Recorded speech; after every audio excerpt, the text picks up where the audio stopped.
Hello guys, welcome to TechBrain. In this video I'm gonna show you how to hide your likes on Twitter.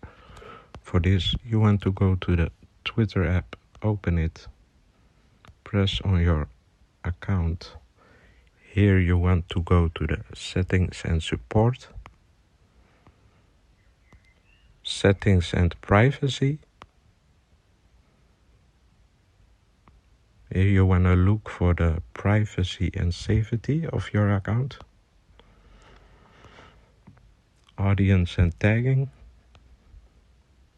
And as you can see, this is the option. Protect your posts. Only show your posts to people who follow you. If selected, you will need to approve each new follower. So you toggle it on. That's it. This will hide your likes from people who don't follow you. I hope this helped you out, guys. Like, subscribe, and see you in the next one.